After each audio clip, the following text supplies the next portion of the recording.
Right, ఇక ఇదే అంశానికి సంబంధించి మరింత తాజా సమాచారం ఇవ్వడానికి మా కలీగ్ వంశీ సిద్ధంగా ఉన్నారు. వంశీ, మనం చూస్తున్నాము గతం విషయానికి వస్తే అసలు కరుణానిధి అండ్ అలాగే జయలలిత ఉన్నప్పుడు అసలు ఈ రెండు పార్టీలకు అసలుకే పొసగదు. అలాంటిది ఇప్పుడు ఈ రెండు పార్టీలు కలవబోతున్నాయి అంటేనే ఒక పెద్ద ట్విస్ట్ అని చెప్పొచ్చు. అండ్ అదే విధంగా చేతులారా వచ్చిన అధికారాన్ని, చేతులారా వచ్చిన గవర్నమెంట్ ని చేతులారా మిస్ చేసుకోబోతున్నారా విజయ్ అని అడిగితే ఏం చెప్తారు? మీ ఒపీనియన్ ఏంటి దీని మీద? Good morning. అంటే రాజకీయాల్లో టైం ఎంత కీలకమో అనేది తమిళనాడు రాజకీయాలను చూస్తే మనకు అర్థమవుతుంది. అంటే ప్రత్యర్థి కోలుకునే లోపే చేయాల్సిన పనిని చేయకపోతే ఎటువంటి పరిణామాలు ఎదుర్కోబోతాము, అంటే చేతిలో వచ్చిన ముఖ్యమంత్రి పీఠం చేజారబోతుందా అంటే రకరకాల పరిణామాలు వినిపిస్తున్నాయి. అంటే ప్రత్యర్థి కోలుకునే సమయాన్ని ఇవ్వడంతో ఇప్పుడు ఉప్పు నిప్పుగా ఉన్న ప్రత్యర్థులు, మీరు చెప్పినట్టుగా జయలలిత కరుణానిధి టైంలో అసలు డిఎంకే ఏఐడిఎంకేకి సంబంధించి ఎదురుపడటానికి కూడా ముభావంగా ఉండేవాళ్ళు ఎవరు కీలక నేతలే కాదు, ఆ పార్టీకి సంబంధించిన ఎమ్మెల్యేలు కూడా ఒకరికి ఒకరు చేతులు కలుపుకున్న సందర్భాలు లేని పరిస్థితి. ఈ రోజు ఇద్దరు ఏకమవ్వబోతున్నారు అంటే సో సమయం అనేది ఎంత కీలకమో ఇక్కడ మనం చెప్పుకోవాల్సి ఉంటుంది. అండ్ ఇక్కడ ఇంకొక అంశాన్ని కూడా మనం మాట్లాడుకోవాల్సి ఉంటుంది శివాని.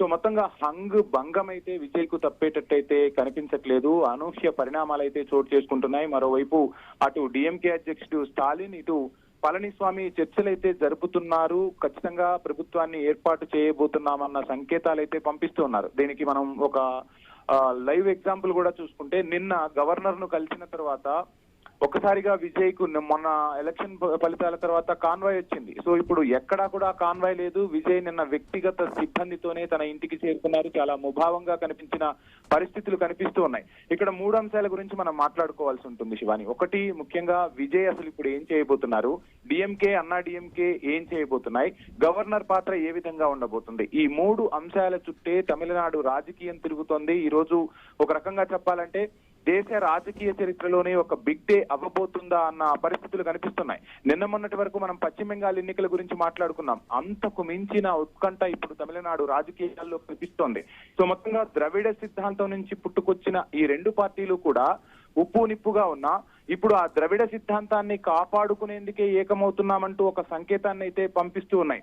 డిఎంకే అన్నా డిఎంకే కలిసి అధికారాన్ని పంచుకోబోతున్నాయా, ఆ విధంగా వాళ్ళ మధ్య చర్చలు జరిగాయా, ఏం జరిగింది అనేది మాత్రం ఒక రకంగా బయటకు పొక్కకపోయినా ఖచ్చితంగా ఈ అంశాలకు బలం అయితే కనిపిస్తూ ఉంది. అయితే టీవీకి ఒకవేళ కాంగ్రెస్ తో పొత్తు కాకుండా అన్నా డిఎంకే తో చేతులు కలిపి ఉంటే ఇప్పుడు ఇలాంటి ఒక సందర్భం వచ్చేది కాదన్న విశ్లేషణ కూడా వినిపిస్తుంది.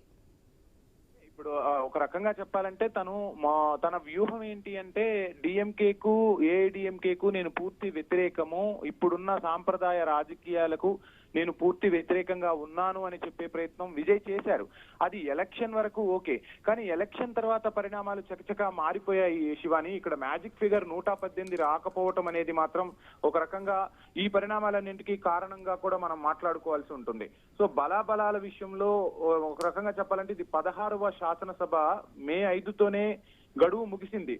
సో అటువంటి అసెంబ్లీకి జరిగిన ఎన్నికల్లో ఎక్కడా కూడా ఏ పార్టీకి కూడా పూర్తి బలం రాలేదు. ఇక్కడ ఒక అంటే ఎక్కువ సీట్లు గెలుచుకున్న పార్టీగా టీవీకే అవతరించింది తప్ప మ్యాజిక్ ఫిగర్ కు ఒక అడుగు దూరంలోనే ఆగిపోయింది. ఇక్కడ 108 సీట్లు వచ్చినా 107నే పరిగణించాల్సి ఉంటుంది. అండ్ ప్రొటెం స్పీకర్ కు ఓటు వేసే అవకాశం ఉంటుంది. సో విజయ్ బలం 106 అవుతుంది. సో ఈ సమీకరణాల మధ్య విజయ్ ఏం చేయబోతున్నారు, ఈ రోజు ఎటువంటి పరిణామాలు జరగబోతున్నాయి, ఇక్కడ ఎవరు ఎంత ఫాస్ట్ గా రాజకీయ చాణక్యాన్ని ప్రదర్శిస్తే వాళ్లే ఇప్పుడు తమిళనాడు సీఎం పీఠంపై కూర్చునే అవకాశాలు కనిపిస్తాయి. మరి విజయ్ ఏం చేయబోతున్నారనేది మాత్రం ఒక రకంగా $1 మిలియన్ ప్రశ్న అని చెప్పుకోవాల్సి ఉంటుంది. Thanks for the updates Vamsi.